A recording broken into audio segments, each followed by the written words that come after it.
E essas são as pistas que esta obra nos deixa da professora Fernanda Cravidão. Que, de alguma forma,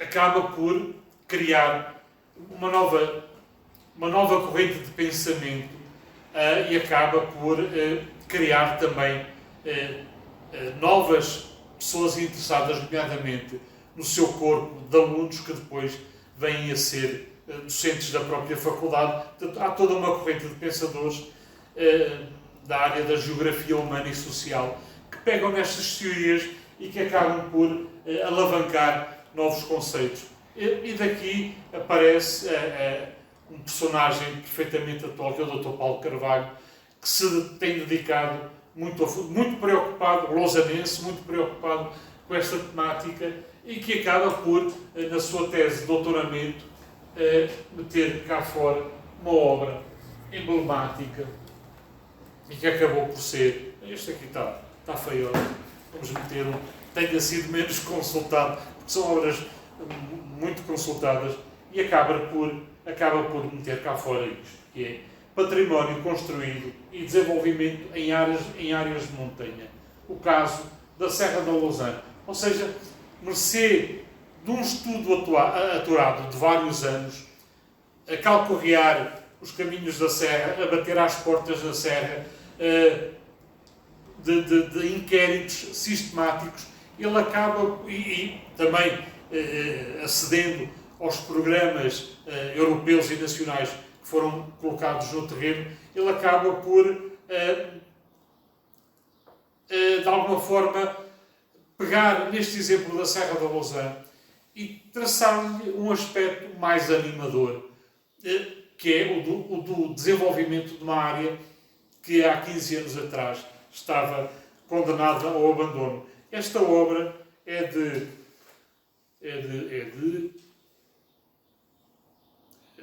2008. Esta obra é de 2008, ou seja, de 89 para 2008. Quase 20 anos decorridos. E aquilo que foi preconizado pela professora Fernanda Cravidão começa-se a verificar.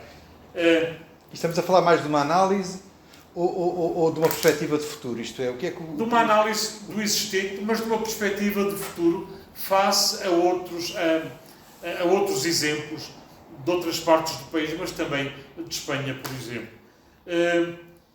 Ele diz que o património cultural, e em particular o património construído, emergem nos últimos anos em contextos de geometria variável como importantes recursos para o desenvolvimento sustentado dos territórios e das populações. Uma vez que é recente a vinculação do património às estratégias públicas de desenvolvimento regional e local, torna-se pertinente analisar a sua estruturação e os resultados das intervenções recentes, tendo em vista definir orientações e recomendações para as novas políticas e instrumentos de gestão territorial. No fundo é isso que ele mete aqui em questão, que é a gestão sustentada de todo este território, a gestão florestal também dos recursos cinegéticos, tudo a par. No fundo, uma gestão integrada, não é? No fundo, uma gestão integrada. Que é um bocado uma contradição, vamos dizer assim, com o que é a história das aldeias, porque as aldeias são de origem popular, vernacular, ou seja, elas vão nascendo da necessidade, mas também a população também fazia uma gestão inteligente do território, porque eles sabiam que não podiam consumir mais do que aquilo que lhes dava o sustento imediato. Ou seja, havia um autocontrole de alguma forma, não é?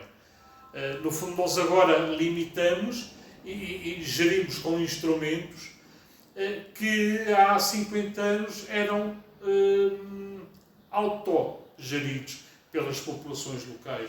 Eles sabiam que um castanheiro, se desse 500 quilos de castanha, depois era aquilo que tinham que comer e, portanto, eles tinham que o poupar e tinham que gerir os seus recursos e a sua vida em função disso. Por isso é que imigram também, não é? Começam os lugares também, de alguma forma, a ficar um pouco superpovoados, de alguma forma, para os recursos que havia no território.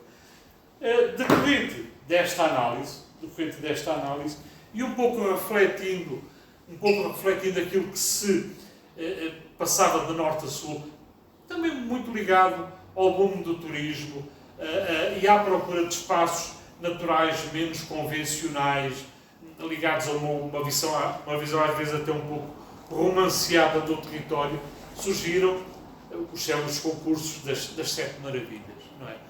E entre esses concursos das Sete Maravilhas apareceu um que foram as aldeias de Portugal. E nós aí assim também, aí a Lausanne também marcou presença.